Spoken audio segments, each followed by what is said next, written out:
All right, y'all, welcome back to another episode of Hashtag CB99 Talks. This is episode 74. Of course, I'm Combo Breaker 99. All right, y'all, back with another one. It's been a few weeks since I dropped one of these episodes, but I've been busy. Y'all know I've still been on the channel dropping videos and everything. So, yeah, man, just make sure y'all subscribe to the YouTube channel. The YouTube channel is weird, man. Like I was telling y'all, I posted up the other day. It's just weird, like, when you gain one subscriber, you lose two or you lose three. You gain 3, you lose 5. It's like, it's weird like that, So if you get unsubscribed for any reason, go back and subscribe. It's not me unsubscribing people. It's not me deleting people's comments. I don't know what's going on with YouTube. So, that's just one of the things that's going on, like comments being deleted, people being blocked and things like that. So that's not me. I don't have time to mess with that type of stuff. But yeah, if you got to unsubscribe, make sure y'all subscribe. I really don't know why it's doing that, man. But make sure y'all subscribe to this show where you won't be unsubscribed on iTunes, Google Play, Spotify, Stitcher, Tuned In, all of that. At least you can catch this show, when you'll get updates when this show come out. But yeah, man, it's been a few weeks since I dropped one of these episodes. Like I said, just been real busy. There's been a few topics that I really did want to come back and talk about on this show. That's why I was taking a while too as well, because we're coming up on the end of the year, and it's not really like an end of the year episode yet, but there's just been a lot going on in the world of WMMA that I want to relate to this, episode again. I know people might say, oh, you got something to say about fighters again. Well, yeah, I always got something to say about fighters, and it ain't like just straight up bashing the fighter's characters. It's just critiquing, it's just criticism, you know what I mean? Like, it's just real constructive criticism on what some of these fighters need to do out here, right? And I just kind of want to go back and talk about Taila Santos a little bit in the first topic. I want to talk about some of the things that she's doing right, some of the things that she's doing wrong. Just got to be real with it. It might be a shock to y'all. That's the name of this episode. Next, I want to kind of go back and talk about Rose Namajunas and Zhang Weili in their rematch. I want to talk about Zhang Weili and, the improvements that she felt she was making. I know she made some changes, but were they real improvements? I mean, we don't know, right? Because we're basing that off of a minute and 19 seconds of the first fight, right? So it was almost like, what kind of changes are you really trying to make here? Like, were you psyched out in making these changes, So let's talk about it. Next, hey, this is a big one, man. This is a big one here. Julianna Pena. She's got some big. She made some big claims out there, man. She said everybody at ATT is out there popping. She said everybody's been popping out there, man. So I want to go in and talk about that a little bit. I had to pull up the article and read it again. I was just like, okay, Julianna Pena, she going in. But the question is, is this real, or is this just some build up for her fight? And last, I want to talk about a little bit of a topic we had the other night. Shout out to No Filter MMA when I was on his channel, just talking about well-roundedness. And, I want to use an example of a fighter I don't feel is well-rounded, and I want to bring up that example just to kind of break down what well-roundedness means and, why it's important, but sometimes it's not so important if you don't know how to execute it, right? So we'll go back and talk about that. And I give you my thoughts on the movie Bruised again as well. Like I said, so much going on in the world of WMMA. I watched Bruised a few nights ago, during the holiday. And I also, did a review. I did a full review on it, so you can check it out on the channel. But yeah, let's start with that real quick. Let's just start with Bruised real quick. I'll probably talk about it again, when I really get to watch the movie again. But overall, I enjoyed it to a certain extent. I did enjoy Bruised. I thought it was a good shine on on WMMA, in a movie. I thought Halle Berry did a, service for WMMA, bringing it to the forefront like this, especially on a big platform, of Halle Berry. She's directing and starring in the movie, so I thought that was a good look on the sport. But like I said, when I kind of break it down, as like a film buff and everything, there was just some missed moments, I feel. I think there was a lot of missed moments in there where they could have, really delve into the story of WMMA, like not just her story, but even like bring in more fighters. I really wanted to see more fighters. That's why I was saying, like, the ending scene, to me, there was really no build up to that fight. Like, there's really no climax. I mean, I know they wanted to focus on her trying to, build a relationship with her son, and her trying to, beat these demons, her trying to, kill all of that. But there just seemed like there was a lot of missed moments in here where, her being out for 4 years, there could have been some great training montages with her going through the motions, fighting some tune-up fights, bringing in some other fighters, just seeing her get different looks on going through different stages of building herself up as a fighter again. All the while we're getting excited for that last fight, against the Lady Killer, and speaking of the Lady Killer, I just think that was a big missed moment. Like, they've been promoting Valentina out there. They've been pushing her out there with this movie. But I just don't think that we saw enough of her to really think of her as a villain. Like, she brought the character. Like, it's no knock against Valentina. Like, Valentina brought it. Like, I like the look, I like the red hair, and I like the demeanor that she brought, because we've seen that in the world of WMMA, right? But I needed to see a little bit more, like, tension there. Like, there had to be something, like, to really make Hallie's character, Jackie Justice, get mad, I think. Like, I know there was a lot around her already that could make her, blow off the steam. But I just needed to see some type of friction between these two characters, or at least, some run-ins with her, since they're in the fight world. Like, hey, go to her gym, she come to your gym. I just needed to see more of that, And like I said, I didn't really ever get I never really got, like, the close relationship feel with anybody. It was just like everybody was against her in this movie, and you really couldn't trust anybody. They captured that effect. They definitely captured that effect. I mean, from where she was from, it was like there was just so much going on with her and around a lot of negative people. I mean, everybody from her mom to her manager, her son really wasn't, vibing with her because he didn't really know her. So I understand all that, but it just seemed like there was nobody in her corner at all. I mean, like I said, I feel like there was a missed opportunity with the old guy, the old man she was working with. I think that would have been a good moment for them to build a relationship with him, like a father-daughter relationship there, since she was going through so much. I think they should have gave him more dialogue and more scenes with her to build her, because he was with her to the end, to the last fight, right? So I think there was just a lot of missed opportunities. Like I said, I went through the good and the bad. Good side, it was good promotion for WMMA, putting some of the fighters on the map. The use of the name Invicta FC, but we didn't really get any Invicta FC related material, enough. Like, we got some stuff in the background. Like, I don't know if this was like a, what you call it, like a trademark thing. Like, they could only use so much. Like, the UFC name was there and the Invicta FC name was there, but there wasn't enough. Spoiler alert, there was Julie Kedzie in there, and a few posters in there, but there really wasn't mention of too many other fighters in the organization. You know what I mean? Like, even if they made up some names, they could have brought them forth. So I thought that would have been a good idea, but like, everything just seemed a little closed in, which it was supposed to be her world. And, you just hear the name UFC, but you never really saw any other UFC related stuff going on, besides the highlights in the very beginning of the movie. So, overall, like I said, it was definitely a prototype for what could be, in the future, as far as if they ever want to do some more WMMA movies, even if it is more so about the sport and not, the drama elements in there, but I just think there was a lot of missed opportunities as well. But like I said, it did have some good moments. Like I said, I'm an old head, so I really wasn't feeling the music though. I really wasn't feeling a lot of the music in the movie. I think it needed some more scores too as well, like to, build you up. You know what I mean? Like, everybody, when they get their workout on, whatever it is they do, they need that kind of hype music, not so much negative energy. And maybe that's just me because I'm getting older. Like, I like to listen to a lot of 80s music now. Like, listen to jazz when I'm working out. I listen to a lot of instrumentals now when it comes to rap. Like, sometimes I just can't listen to a lot of the hard lyrics sometimes, the negative lyrics. So if the beat's bumping, I just get the instrumental and I just, work out from there. That's how I do in my runs. It's just instrumentals a lot of the times.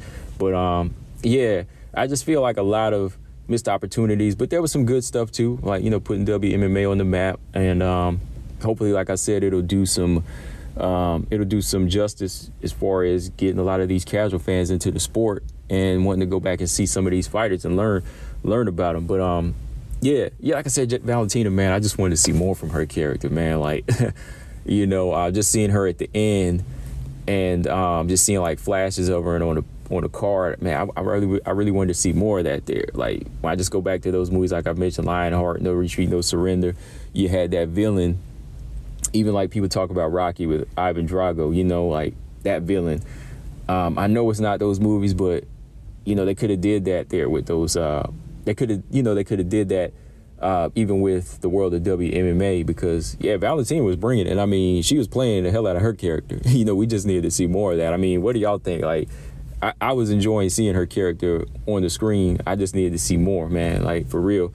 But yeah, shout out to Halle for, you know, putting the movie out there though, and really, you know, getting that connection with a lot of the women, doing the research, being out there at Invicta, being out there at a lot of the events and connecting with these women, and, you know, even putting some of these elements into the movie. Like, I don't want to mention everything, but there was a lot of elements in there where she did mention certain gym names and things like that. So, you know, see if y'all can pick up on it.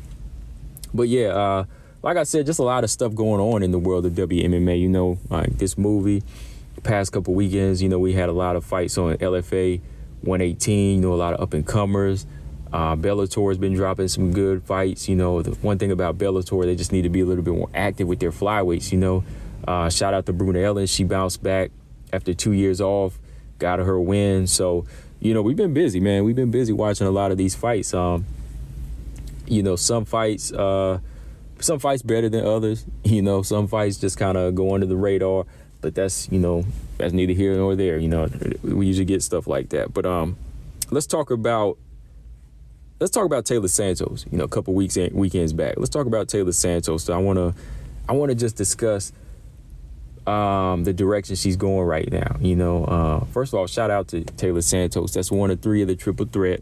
You know, and I think Taila Santos right now is in a very, very good position.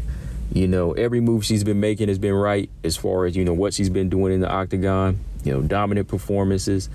Everything she's doing outside right now is kind of a question mark, you know, because she's in a position where she could get it. And by get it, I mean, you'll get that title shot, get her brand going. Or, you know, if she doesn't, like I said, call out names, you might not be getting it, right? So a couple weekends back, you know, she went in there. Just Joanne Calderwood, pretty much like I called it. You know, if she gets this fight to the ground, it's going to be a submission win for her. You know, she showcased her physical strength. She stepped up in her striking, you know, striking with a Muay Thai fighter like Joanne Calderwood. I was like, that's impressive. You know, she was really able to jab her way in, land to the body, go to the head, and do damage. And I mean, drop Joanne. Like, not many people drop Joanne like that. That just shows you the power in both hands of Taila Santos. Like, Taila, you know, she has physical strength, but she packs pop. You know, Joanne has been rocked before, but she's never been dropped in that fashion before. Two times, you know, in less than a minute. And, you know, that's where Taila Santos, you know, she just went in for the kill. She snaked around that back and she got that rear naked choke. And I was like, hey, you know, I knew that was coming. But from here, you know, Taila Santos, you know, she put it out there that she's eyeing someone, and, you know, she's trying to, you know, she's trying to get that going, whatever it is. And then she doesn't want to disclose it. She's working out for that fight. And, you know, she's kind of going to go from there. But to me, I'm like, you know, you're in that position now. You know, you're number 5. I think you have to start saying names now, because, you know, Dana White, he wants to hear that type of energy because he knows this is entertainment. Like, Dana White, if he just went by the records, you know, in the rankings, you know, Carla Esparza would be getting this fight tomorrow. You know, by the end of the year, or she would be getting it at the top of the new year. You know what I mean? But it still seems like there's energy there where he's like, I don't have faith in her. I got other options. You know what I mean? You want to sit out? I got other options. Like, you can still have that signed contract. You can fight your way up. You could be number 2 or number 3, but he's still going to hold back just in spite of you. You know what I mean? He'll still do that. So Taila Santos needs that energy, that when you perform this dominant, when you go in there and blast the fighter out, you have to bring the same energy verbally. Like, nobody's saying you got to, you know, talk trash, and nobody's saying you got to be disrespectful, but you still have to speak up. And that's where even people, you know, that comment, they tell me it's like, oh, they ain't that type of person. Everybody has to speak up if you want what you want. I've done that on my job and I got what I wanted. You know what I mean? So and I don't flip tables. You know what I mean? I don't have to flip tables. I just have to get my point across and say what I feel I deserve, and you know where I stand, and you get it. That's what I'm saying. Like, people get talking back or speaking up for yourself, or you know, being vocal about what you feel you should get. They get that mixed up with being ignorant or being disrespectful. I mean, no, man. Like, one's this and the other is this. You know what I mean? So there's a big difference. I'm just saying, like, you have to be vocal about what you want. And like I said, it doesn't take disrespect. It doesn't take flipping tables. It doesn't take cussing to do that. You know, if you feel you earned something and it's your time, you call it out. You say, okay, well, I've done this and that, so I should get a raise, right? So let's liken this to the world of WMMA, you know, any combat sport. Well, you know, I knocked this person out. I knocked that person out. I've always filled in whenever, you know, so-and-so pulled out because of an injury. I took 3 short notice fights. I think I deserve a title shot. Like, let me get Valentina next, right? And that would sound like a person who wants it, right? It sounds like a person who wants it, really, really wants it, right? So that's my energy that I'm bringing, you know, and that's why I'm giving you my opinion. Like, nobody's saying you have to go out of character to say what you want, and people don't understand that. Like, people still don't understand that. Like, speaking out does not mean acting out, right? Speaking out does not mean acting out. Like, everything I say, like, Taila Santos needs to say she wants it. That's all. That's all you got to say is, look, I want the belt. It's strap season. Valentina's got it. I want her next. Carla Esparza, look, Dana, I choked her out 7 years ago. Let's run back history. Let's see if I can do that again, right? Let's see if I can do that again. But it's like, oh, man, like, I don't want to be disrespectful. You know, this is your time to shine. Okay. All right. Well, you won't get it then. It's her time to shine. You're supposed to take that shine. This is the fight game. This is competition. You know what I mean? And I've been saying this over and over. And people still don't understand that. Like, this is the fight game. I mean, like I said, you choke people out. You give people concussions. You know, you bring them closer to brain damage with every fight. And yet you want to be not disrespectful. You know what I mean? Like, these punches hurt more than some words. So it's like, why can't you go ahead and step out of the box just a little bit, or just speak your mind? Even if you don't step out of the box, just speak what's on your mind and just say, look, I want to fight this person here, Dana. Like, Dana White, look, let's do this. Valentina's got what I want. Rose Namajunas got what I want. Give me this fight, and I'll show you what I do. I'll show you what a real champion. I'll show you how the real champion holds his belt. You know what I mean? Like, how hard is that? Like I said, you don't want to sound disrespectful, but you'll ground and pound somebody until they're motionless. You know what I mean? Like, you see these fighters, like, when they drop somebody, then they go after them like a savage and just hammer fist them, and they're damn near out, damn near look dead. You can do that, but you can't be yourself, and you can't stand up for yourself outside of the octagon and just say, I want to fight you, or I'm the champion. You just keeping my belt warm for me. Like, what's wrong with that stuff? You know, like, how is that disrespectful? You know what I mean? So I'm just saying, this is what it all comes down to. You know, Taila Santos, fighters like this, they have to be more so vocal, especially like I said, your actions outside of the octagon, they have to match up with the actions inside of the octagon. Like, you go in there, same for Andrea Lee, y'all go in there, like, let's go to Andrea Lee. Andrea Lee, you dominate 2 fighters in a row. You get 2 second-round stoppages against Antonina Shevchenko. And then you stop Cynthia Calvillo at number 5, right? You get the opportunity of a lifetime to jump up, 7 spaces. Number 12, you fight at number 5, right? So why not take that opportunity and say, look, I got a Shevchenko on my record. I want another one, right?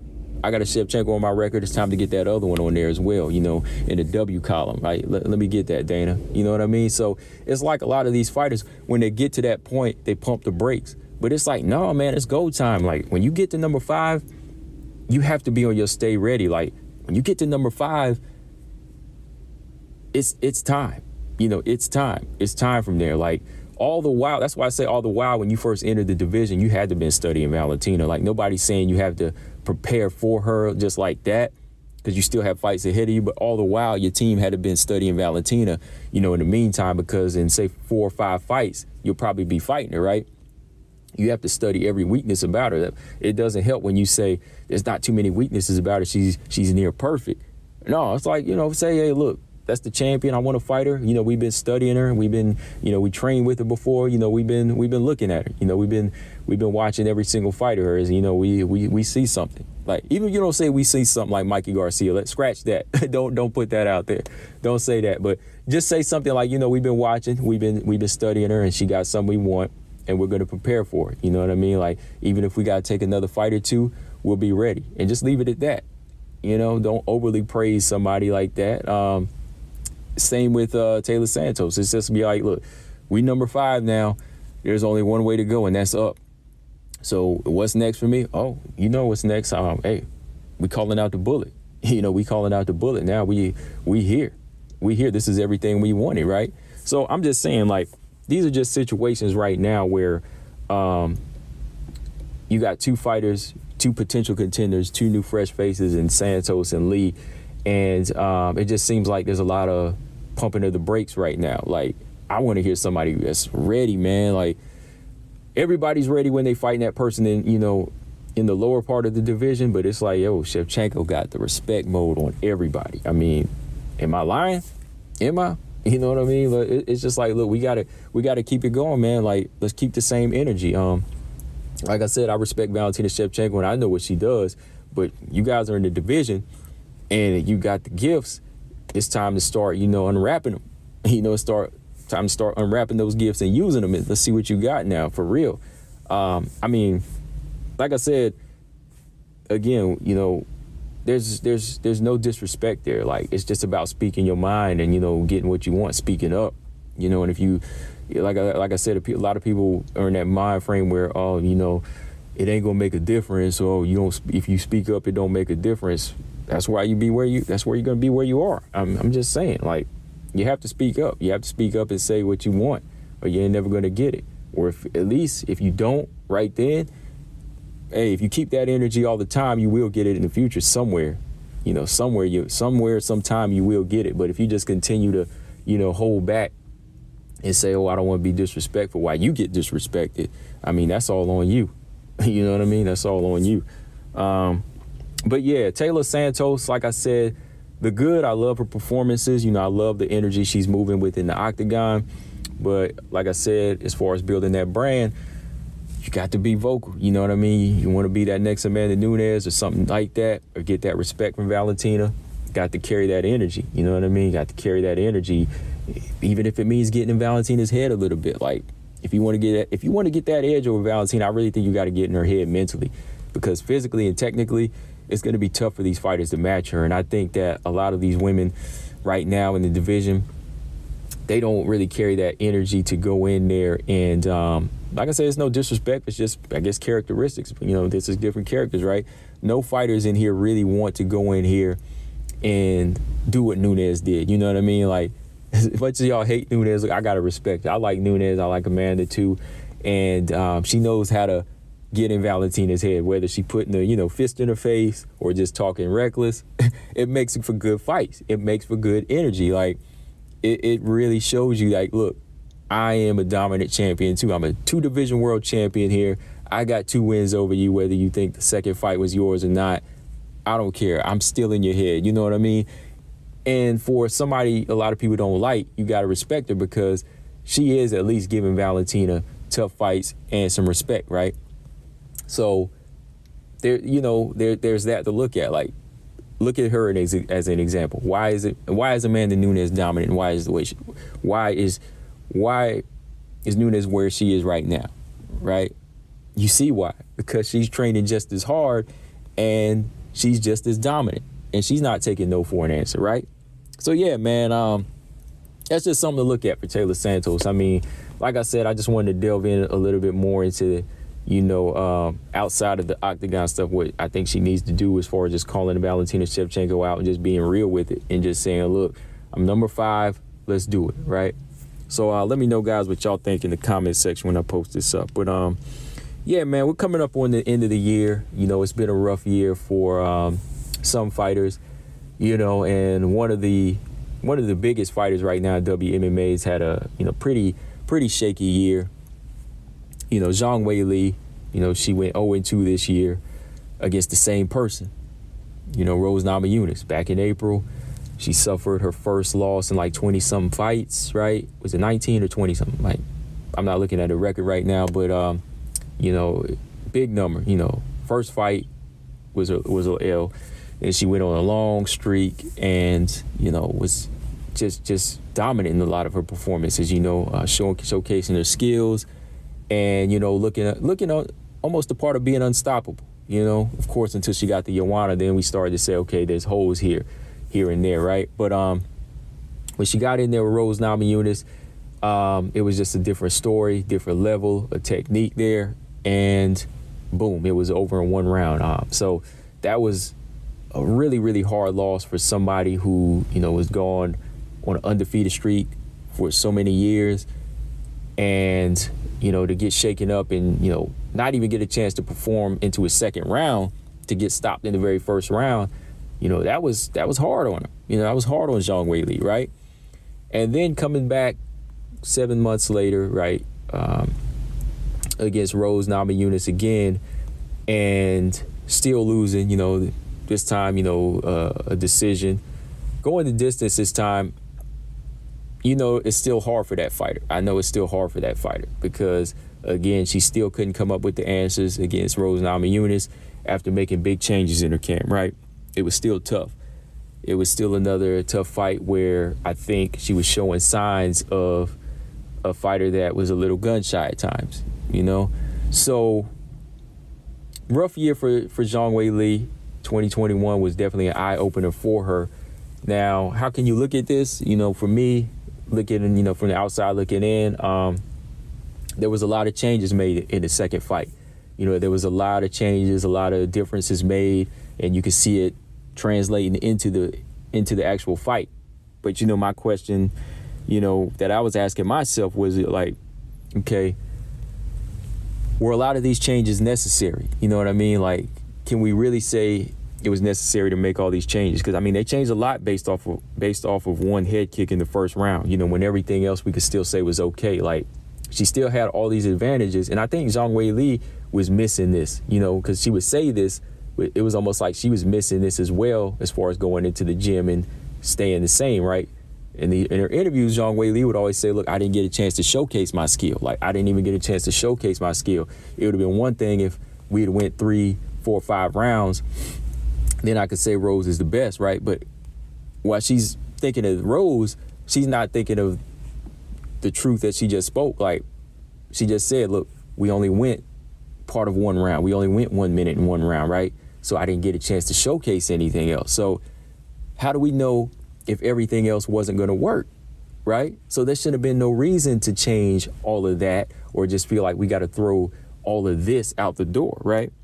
So that was something that she didn't really think of, even her team, to say, okay, well, we made this mistake in the 1 minute of the first round, right? So we got to correct that because we know everything else we have, the brawling, the body punching, the physical strength, the speed, the athleticism. We all know that'll work with Rose Namajunas. But the one thing we did wrong is what shut our whole game plan down, right? And that was the strike on the outside with a long striker in Rose Namajunas, a long technical striker, a long precise striker in Rose Namajunas, right? So why are we on the outside here, So let's correct that one mistake, and then we can kind of go from there. Everything else just fall into place, right? Because everything else could still work.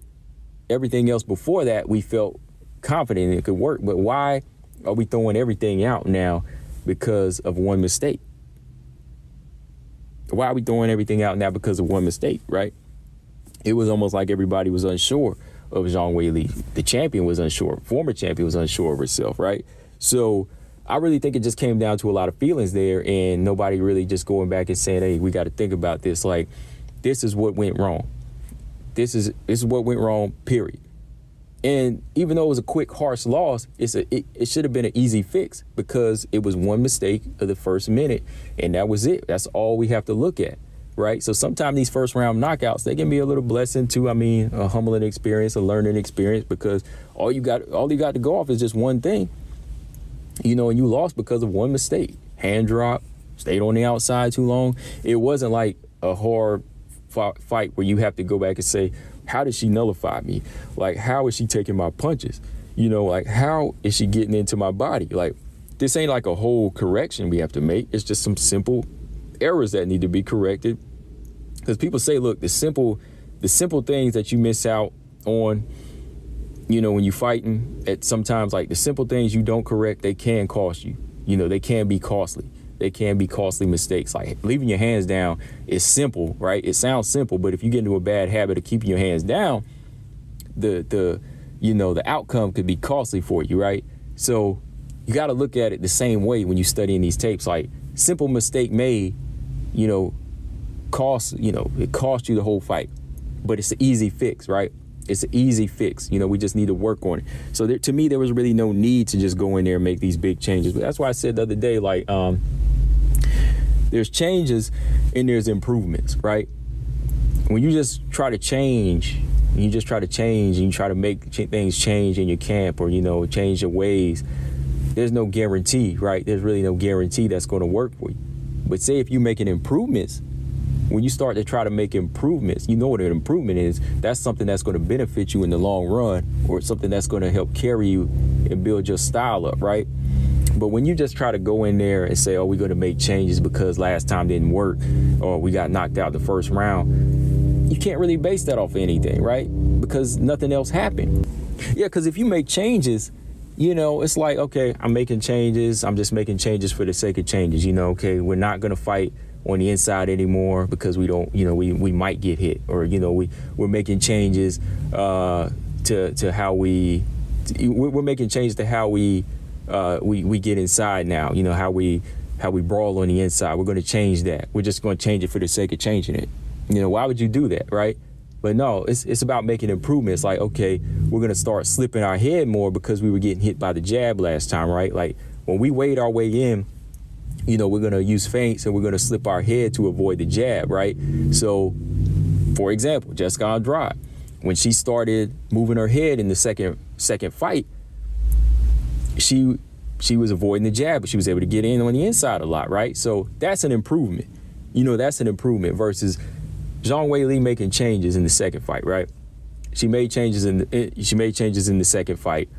They got her to the distance this time, but nobody really gets knocked out in the first round in the second fight like that again, too, right? So, you know, you can just hold that to a different standard as well. But if you're looking at Zhang Weili, or different, you know, however you want to look at that, different perspectives, excuse me. But like Zhang Weili, you know, she made changes, but they didn't get her the win, and they didn't get her that performance that she felt she needed.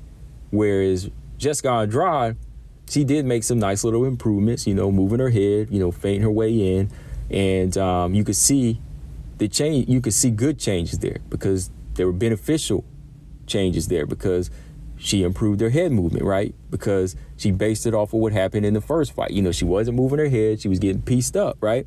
So that was the difference there. That was the difference. You saw changes in Zhang Weili's camp, whereas you saw improvements in Jessica Andrade's performance, right? So that's all I'm saying. Like, there was really no need to me to just go in there and say we're going to change this whole thing. And I think a lot of fighters need to hear that too. It's like, you know, you have to go back and study, you know, what went wrong, especially like with these quick knockouts. It's like, no, you don't throw everything out. Like, that just kind of shows that you've been mentally beaten already. You know what I mean? If you just feel like the old Zhang Weili didn't work, so now we're Zhang Weili 2.0, right? No, you're still the same fighter. You're still the same fighter. It's just the fact that you made one or two mistakes, right? Everything else, you know, everything else is still good. You know, that's what I'm saying with Zhang Weili. Like, Zhang Weili's not like an old fighter where she has to make all these changes. Like, Zhang Weili still had a lot of good things about her, you know, before changing her whole camp to Henry Cejudo. You know, I thought that would have been a good thing because I didn't know they were just going to change the whole set like that. But Zhang Weili really just needs to keep her hands up and maybe learn a couple new takedown strategies, you know, but she didn't need to change who she was. You know, that's all I'm saying. To me, like I said, the type of changes that just needed to be made were her trying to, keep her hands up more and fight mid-range and fight on the inside. You know what I mean? Like more like the Jessica Andrade style, but, striking on the outside just is not working for her against longer strikers. You know what I mean? That's just a fact. Like it hadn't worked for her. Her body attack needed to be perfected, along with the leg attack. Like the leg attack was on point. She just needed that. She had the A part, but she needed that B and that C. You know what I mean? Like A, attacking the legs, right? We get in the legs. Then we need to follow up and add we need to add a combination, make it a combination, go to the body, right? Make it a triple combination. We go to the leg 2 times, go to the body, or, we go to the leg, body, then go up top with the head with a couple strikes, right? So it was just a lot of little things that needed to be changed there. There was no big changes that needed to be made. Like I said, going back to my example, I did on the boxing match a couple weeks back, Terry Norris and Simon Brown. Wrong approach taken, so they made the right improvements to box more, and it got them the victory, right, in the rematch. So I just think that moving forward for somebody like Zhang Weili, she really just has to go back and look at what she does right and, go back and really just take it in, and accept that loss the first time around and just say, look, like, we're still here. Like, we're still good. It's just these 2 mistakes I made, and correct those 2 mistakes and you still will thrive. That's the thing. Like, there was no need to change everything. Like I said, going back to the second fight, I think she could have won the fight, but like I said, when it's that close, I can see it still going to the champion. Like Rose, she secured 4 and 5. But to me, there was still some, those first 3 rounds were close. That's why I said I could have seen where Zhang Weili could have won it.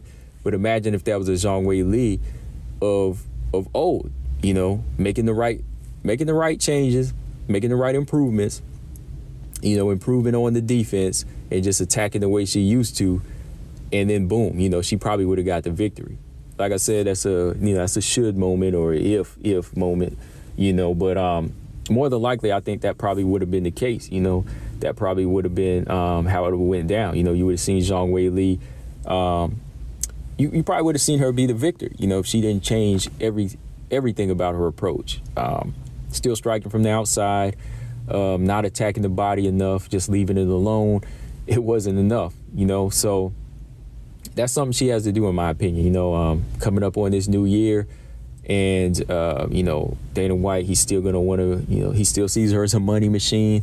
I hope she can make these subtle improvements to her game and not try to change and do a whole 180 anymore. No need to go to 2.0 when 1.0 was still working for you. You know what I mean? Just go to 1.1 or 1.5, no drastic changes where you still working out bugs yourself. You know what I mean?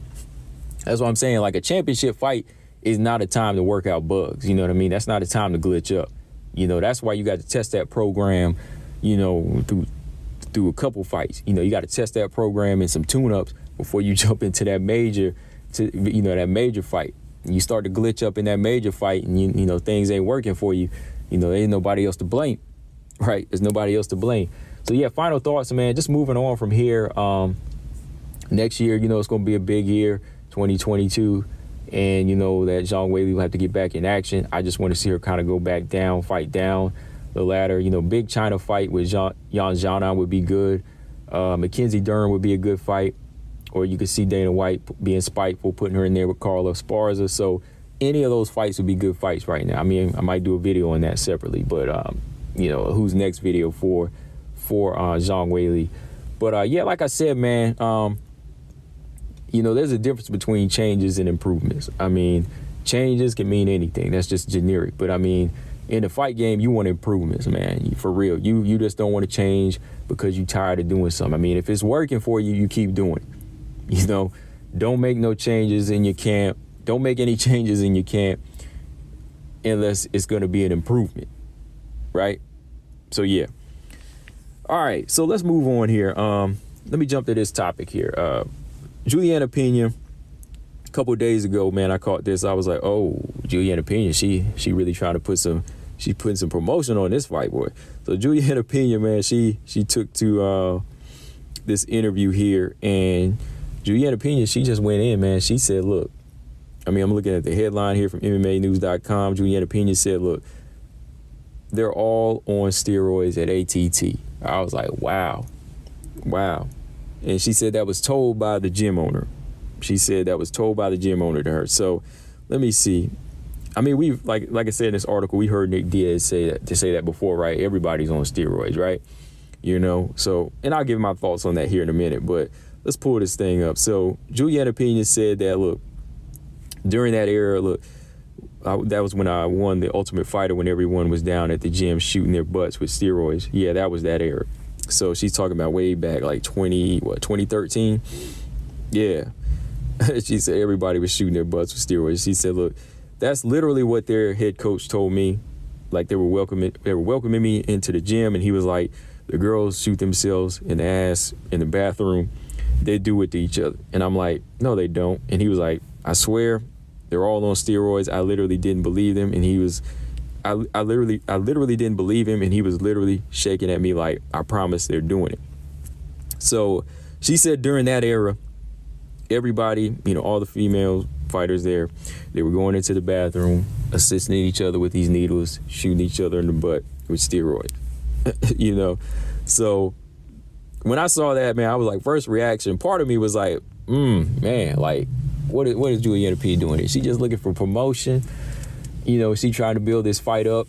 Is she just trying to put some, you know, put some more energy, you know, towards her, you know, getting that mental edge over Nunes right now because their fight's coming up in a couple weeks, you know, or is she telling some truths? I mean, look, yeah, I believe yes and no, okay? Like, look, I love the fight game. I love combat sports, but, you know, look, I never know, look, for sure what goes on behind closed doors, right? Well, none of us do, you know? So let's talk about that part first. So, like I said, I've told some people this before, even with boxing, like, there's really no guarantee. Like, every fighter that comes up clean and is the most clean fighter in the sport, there's no guarantee that fighter is really clean, right?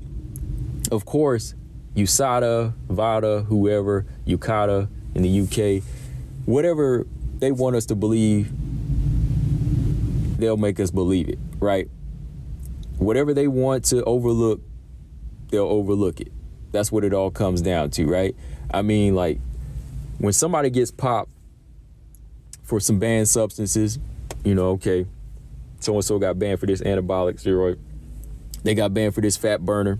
Okay, they put that out there for us because maybe, okay, these banned substances, we really can't let them go into the octagon or in the boxing ring off of these substances, right? But when it comes to certain other things, you know, they probably do those tests and they say, okay, this person has this and that in there, but it's banned, but this person makes us a lot of money. You know what I mean? This person, okay, they're bringing in the big draw. I mean, they're bringing the hotels money. Okay, they got Vegas thriving right now. Look at all these ticket sales we got, right? So we better overlook this. We can't cancel this $1 billion fight, right? So there's those situations, right? You know, there's got to be those situations like that where these organizations, they say, look, if this person had a little, you know, they just had a trace of this in their system, we got to let it fly. We got to let it fly, right? So there are those scenarios like that, I'm sure. Like I said, this is the fight game. This is the entertainment business. This stuff is near close to Hollywood, and we all know what goes on there as far as, like, the business. So nothing's pretty there. You know, nothing is really pretty the way the picture's painted from the outside looking in. I mean, if that was the case, then why, if everything was positive and pretty like that, even in the movie world, why are so many people abusing substances right now, right? Why are so many people users, right, in that business? I mean, back to the fight game, though, again, this is a sport where these fighters, they beat themselves up, you know, they train hard, tear muscles every day, injure bones, you know, they fracture, you know, just little fractures like this that really, you know, put fighters in a lot of agonizing pain. And, you know, there's a lot of things they go through with their bodies, right? So for the normal person, from the outside looking in, we see them as heroes. We see them as superheroes, or, you know, damn near superheroes. We see them as the type of person that puts themselves through all of this and all of that. But all the while, to really keep your body going like that for this many fights, don't you think to some extent they would need something to keep their body going, right? Something to get them recovering faster, to get those muscles healed up, to put a little something extra in their body to keep them going, especially at this level. When your body is your money maker, something's going to have to give here. Something's going to have to give. That's all I'm going to say. And like I said, like, I'm not really like bashing them if they do, because they are under a lot of pressure. Like, I know, look, I'm not saying they need to be on steroids or anything like that, but I'm just saying, like, from what we've been seeing and what Nick Diaz says and what Julianna Pena say, if this has been going on this long, you have to be like, look, hey, I'm not surprised. I mean, look at what they put their bodies through. This is how they make their money, right? I mean, let's go back to Hollywood again. Okay. Actors, when they reach a certain age, actresses, when they reach a certain age, you know, they start getting the crow's feet. Look, they start getting more smile marks. They start getting more wrinkles, right? Some of these actresses that are in their 40s and 50s, right, that want to continue to thrive and compete with the youthful actresses, right? What do? They have to cheat. Like, there's no guaranteed skin products out there that are just natural and organic that are going to keep their faces the way they are, right? So what do they got to do? They got to cheat and say, okay, this isn't my real face anymore, right? I have to get a facelift. You know, they have to get facelifts. They have to get lip injections, because that's the standard for today. Everybody likes big lips now, you know, so you got to get big lips, right? And that's not, and you know, that's cheating. That's cheating, right? That's cheating. If you have to go out and get lip injections to compete with somebody with natural lips, then that's cheating in a way, right? Of course, it's not doing anybody bodily harm except yours, right? But it's a similar situation. When you're under pressure and your body's your money maker, and you want to compete when you get to a certain age, and you just can't kick these crow's feet in the natural way with shea butter or anything, right? You have to go out there and go under the knife, right? These actresses and actors, this is their money. This is their livelihood now. This is all they know, so they have to go under the knife. They have to cheat. You know, they have to get this face fixed. It ain't mine anymore, you know. It's a whole different look. Might look kind of creepy, but, you know, that's what they do, right? Facelifts, lip injections, Botox, you know, breast implants, butt implants, you know, all of that, right? We know that butt's not real, but, hey, they're back on the market. Everybody out there is looking at it. It's keeping them alive. So same in this sport of boxing or MMA, I'm sure that goes on. You know, not everything can be said, of course, right? Not everything can be said. There's just certain banned substances that we cannot let go. We cannot let go at all.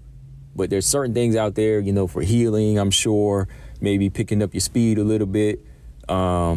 Whether, you know, it be Mr. X here, you know, this fighter here, you know, everybody's backing him up. He's pound for pound one of the best fighters in the world, but he ain't feeling up to himself today because, you know, this happened in the gym. He might have hurt an ankle, hurt a calf, but there's so much money riding on him. You know, we got to get him right. You know what I mean? We got to get him right. So I'm just saying, how do we fix that? How do we make that a quick fix when he has a fight in a couple weeks, right? So I'm just saying, like, Julianna Pena makes a little bit of sense there. I mean, she's there. I mean, she knows the gym. It's like I said, going back to the film thing, you know, there's people I knew, you know, that say, okay, so-and-so, they do this to get here, you know, and I'm like, oh, okay, you know, that's them. That's them if they want to do that. Not everybody wants to do that, but they feel that pressure and they want to do that, and they want to still compete with the other actors and actresses, then they'll do that, right? So, again, taking this actress here, oh man, like, she just signed another movie deal and she's playing this, you know, she's playing a 20-something and she's 37 or 48. Hey, we gotta, you gotta fix that. You gotta go under the knife again. I mean, you gotta get that fixed. You're not gonna get this role. So pressure. That's all I gotta say. Like, the more and more I just kind of look at it, you know, like I said, I'm not condoning steroids, but I would not be surprised. And a lot of these fighters, you know, a lot of these people in entertainment, when they want to do this thing for life and they want to be in it, there's a lot of pressure under it. You know what I mean? And everybody's human. They get pushed to a certain limit where they just got to do it because they're like, hey, I got to compete. I got to compete here, you know? Now, I'm definitely not, like I said, definitely not condoning it. I'm definitely not saying it's right, but what goes on behind closed doors, we really don't know about. I'm sure we all know about it, right? We all know about it, but we just can't prove it. I mean, Julianna Pena, she's just putting it out there for you to know now that this is what goes on in this gym, right? This is what goes on, and I'm sure it goes on in a lot of gyms, you know? And like I said before, I've told people this too, it's like, you got to think about it. These people, you know, are special people. You know, fighters are fighting on a high level, and to be able to take some of these punches that they take sometimes, of course, sometimes it'll be lights out, but some of them just walk through fire, you know what I mean? You know, some of them just walk through fire. The average person just can't take a kick to the leg or a kick to the gut like that, right? No matter how much strength and conditioning, you know, you put your body through, even on a certain level, you can break, right? So, you know, I mean, she makes a lot of sense there, right? So I'm just putting that in perspective for, you know, people as well on what I think. And so y'all think about it too. But right now, Julianna Pena bringing this up too, I think this is just promotion as well. You know, this is a time for her to say, you know, this is my biggest fight. I'm going to title fight in a couple of weeks. You know, Julianna Pena, Amanda Nunes gets on my nerves. You know, I want to get in her head a little bit. So I'm going to start, you know, I'm going to start getting into her head. I'm going to start putting it out there. But, you know, if she keep talking, what if they do some type of test on their gym and boom, Amanda gets popped dirty, then what, right? You out of a title fight, you out of money. So she has to kind of be careful what she's saying now. You know what I mean? So Julianna Pena better watch it too. Like, you might do something, uncover something, and then boom, whole industry done, you out of a job, right? So she wants to put this out here now just because, you know, she really wants to make some, you know, heads turn, and she wants to build the fight up a little bit more. But hey, she better worry about December 11th though. That's what it all comes down to right now, for sure. But yeah, give me y'all thoughts on the whole situation. Like I said, that's how I feel about it. Like, I wouldn't be surprised, you know, it's been said by a lot of people. And like I said, it really does take a special person to fight, you know, for a career. Let's just put it that way. All right, so last topic here. Again, shout out to BJ from No Filter MMA a couple of days ago. I was on his live stream, and we were talking about well-rounded fighters here. And, you know, I gave my example on some of the fighters, you know, I got on the come up in the flyweight division. We focused on the flyweight division. You know, we focused on the flyweight division and who we felt was well-rounded, who was close to well-rounded, and who wasn't well-rounded, you know, in the flyweight division. And in my opinion, you know, like I said about Casey O'Neill, I think she's still a raw talent. She's still growing. She has some strengths, but it's too early for me to say she's well-rounded. Whereas I've seen fighters like Manon Fiorot, number 5 Taila Santos, and Miranda Maverick, they're my triple threat for a reason, because they've already shown signs of well-roundedness when they were on the come up. You know what I mean? Like, Taila Santos got to where she is now because of her well-roundedness. You know what I mean? She's got a little bit of everything. You know, she's shown a little bit of everything in all her fights leading up to this point. Miranda Maverick as well, you know, she's a veteran in the game, and she's been developing, you know, her Muay Thai, kickboxing, you know, her wrestling, her jiu-jitsu. She's shown a little bit of everything as well in all of her wins, right? And, you know, she looks like a fighter that can go to the toolbox and, you know, use whatever it is whenever she needs it, right? Same can be said for Manon. I know to a lot of people, Manon is just a striker. They just see the kicking and the punching, but there's a lot to her, you know? That's why I say you have to base this off of the professional fights before they got into the UFC, because UFC and the fights outside of the game, they still count because they're all professional sanctioned bouts, right? It'd be one thing if I said are amateur bouts, but UAE is the same as UFC as far as they've been professional fights, right? I know the level of competition is different, level of talent is different, but when it comes down to it, it still goes on the record as a professional fight, even before the UFC. So what I've seen in Manon is a fighter that can take it to the ground. You know, she has ground and pound. She can wrestle. She has good clinch control if need be, and she has the striking. That's her bread and butter. But she still has some other tools in her tool belt. Is all I'm saying. Like, and that's what I'm saying. Like, people get caught up in seeing one style of a fighter, and they say, "Oh, this person's a puncher. This person just does kickboxing. That's it, right?" But no, it's like, well-roundedness is when somebody can go to that toolbox. They can go to that well and pull this out when they need it, pull that out when they need it, and they can switch it up on you and still get the victory about every single time, right? Not every time, but they'll show that well-roundedness that, okay, if they improve here and there, they can go somewhere with it, right?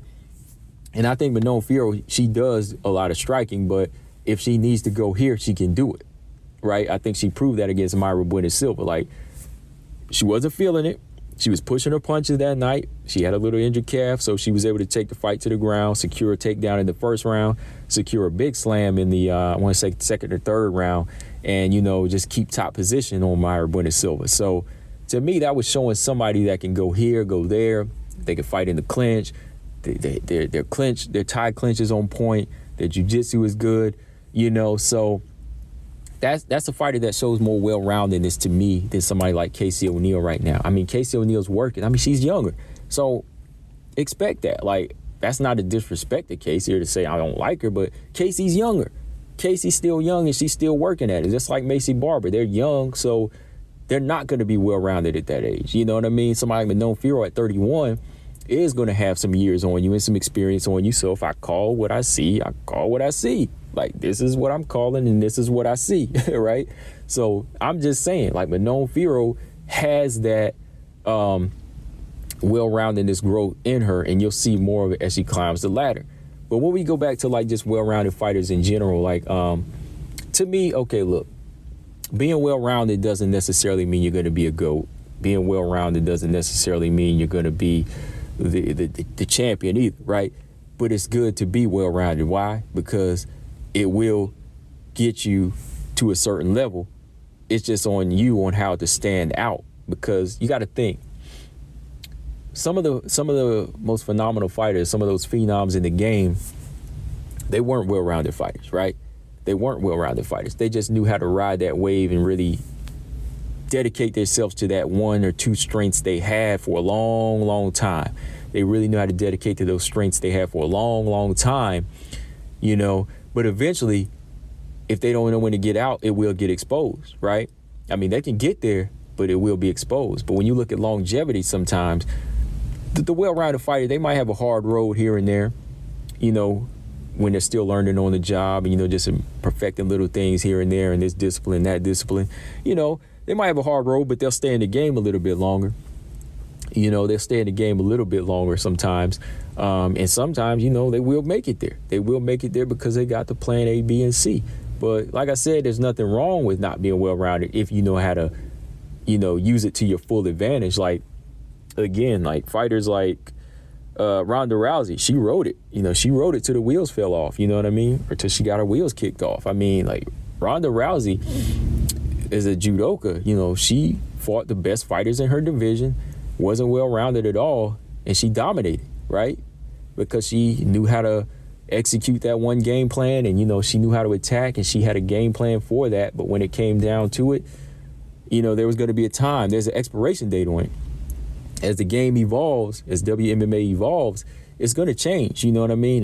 And your style is not going to work forever. So you just have to know that, like, you can be dominant, but there is going to be an expiration date on that. And there's nothing wrong with saying Ronda Rousey not well-rounded. She's one-dimensional. My next example, Joanna. Joanna's a fighter that is not well-rounded, in my opinion. You know, she's not one-dimensional either, but she's not well-rounded. But she has a great style about her and great execution that took her there and got her 5 title defenses, right? Because she was committed to it. She had a good execution. She said, if this is what I want to do, I'm going to make for sure that I can do this in every single fight. I want to be a stand-up fighter. You know, I want to transition my Muay Thai over, and I want to just commit to that. I want to be a striker from round 1 to round 5. I want to do that every minute, every round. And what do I got to do that? I got to make sure I know how to keep range. I got to know how to make sure pop on my shots. I got to be working. I got to keep my work rate up. But number 2, I got to make sure my takedown defense is on 100. And that's what Joanna did. You know, Joanna took on a second discipline, which is the art of takedown defense, right? You know, she knew how to make sure her takedown defense and her strength and all those elements to put that takedown defense together was on 100. So she brought striking and the takedown defense into her game to a point where she was almost unstoppable. I wouldn't say unstoppable in her division, but, clearly dominant to a level where, she could go in there and win the title and keep it for 5 title defenses. But eventually, like I said, even with Joanna, Joanna's like BJ said, she's an anomaly. She's a special fighter. These are special fighters that can, take it there with just a couple strengths, right? But no, like I said, when the game is evolving, there's an expiration date. There's always going to be an expiration date because somebody out there is figuring your style out and they're studying you. You know what I mean? They're studying your style, or they just naturally have that style that's going to cancel you out one day. Lo and behold, Rose Namajunas comes along, right? Somebody that's a much accurate striker, that knows your style, that likes to strike as well, and they can just say, okay, I know what this girl's going to do. She's going to try to outwork me. Well, you know what I got on my side? Not just speed, I got timing on my side.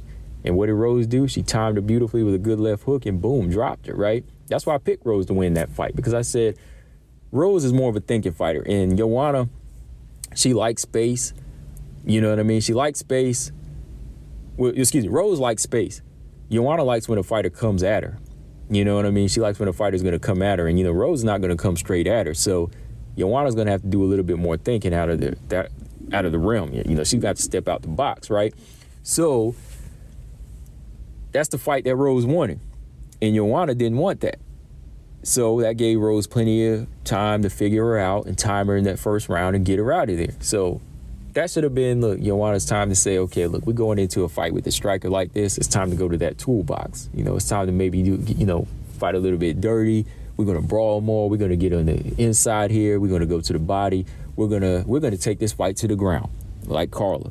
But even though Joanna beat somebody like Carla, with her strength, she didn't have the wrestling and jiu-jitsu that she needed to take Rose down and cancel Rose's striking out, right? Hence, Joanna's not a well-rounded fighter. Like I said, there was an expiration date on. She's an anomaly. She's amazing with that striking, and she's amazing with that takedown defense. But when it came down to Rose Namajunas, there was no adjustments made. There was just staying on the outside, and she got knocked out like Zhang Weili did. Why? Because she didn't have that go-to to say, I can't strike with this girl. I'm going to go on the inside. Even in the second fight, like, she wanted to strike with Rose. Instead of doing that, she could have taken her to the ground, because physically, I think Joanna's a little bit stronger. I think physically, Joanna is stronger than Rose. So it would have been better for her if she had this element of wrestling, right, to go in there and try to wrestle and, get Rose to the ground, right? So that just shows you that Joanna is not a well-rounded fighter. Like, she had this element about her that took her there. But like I said, there's just an expiration date on these things. There's an expiration date on them. And, that was shown there. Every time, like I said, when the game evolves, somebody gets canceled out. Like, when Ronda made it so far for her judo, it got canceled out when somebody came with the kickboxing, right? And then when Joanna, she was a very good stand-up fighter with takedown defense. When somebody came along with more of a boxing approach and good timing and, accurate striking, they canceled her out, right? Which leads me to, once again, Valentina Shevchenko. Valentina Shevchenko, it's going to be a while before she gets canceled out. Why? Because she's well-rounded. Which brings me back to well-roundedness. Like, well-rounded fighters, they do have a longer stamp. They will have longevity. Like Valentina, as you can see, it's a good example because they can do whatever. They can do whatever in there. They're unpredictable. See, when fighters take on Rose or they take on Joanna, they already go in there with a game plan to say, okay, I know what I can do with this type of fighter. It's still going to be a tough fight, but I think I know what I can do. That's why people are willing to take them on. But, like, when you think of Valentina, it's like you hear words like other fighters say she's near perfect, or they pump the brakes, right?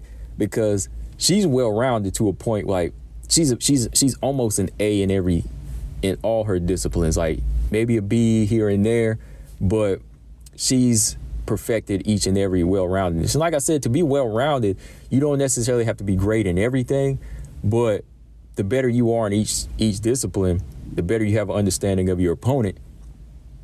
And you also get that advantage of being able to do whatever you want in the fight, right?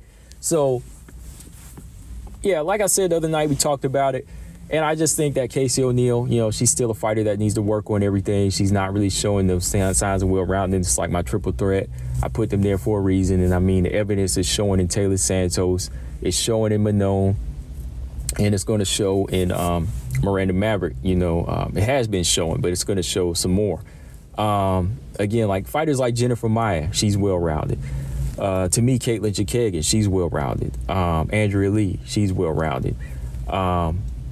The other fighters in the flyweight division, like Montana De La Rosa, I can't say they're well-rounded. You know, the Jillian Robertsons, they're not well-rounded.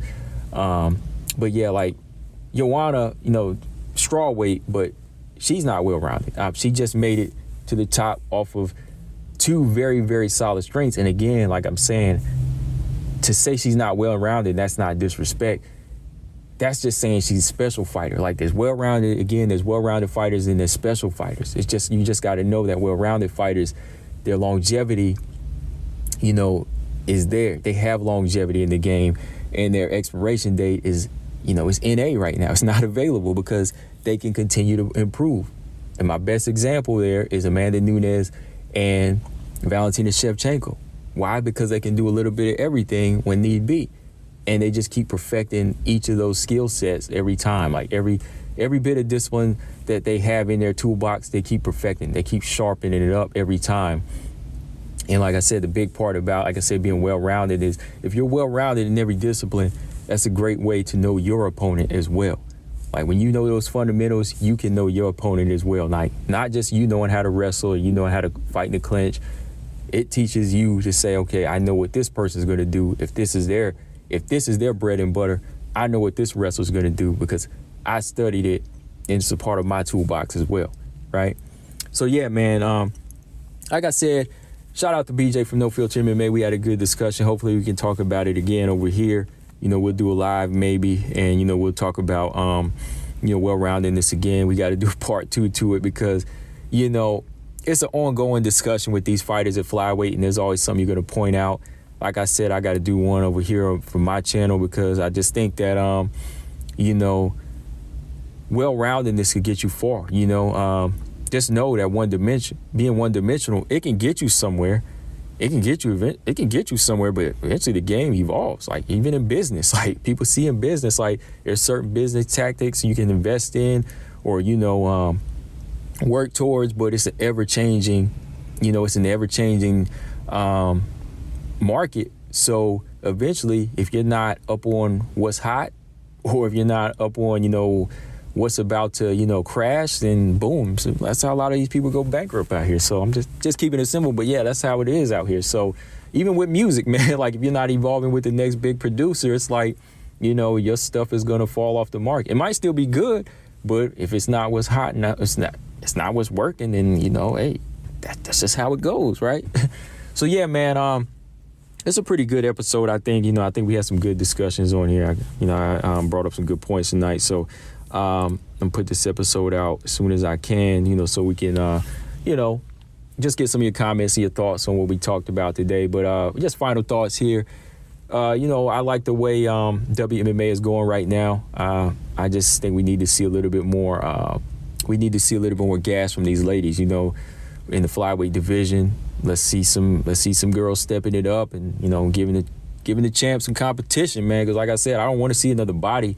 I want to see somebody go in there and give Valentina a tough fight, even if it's boring.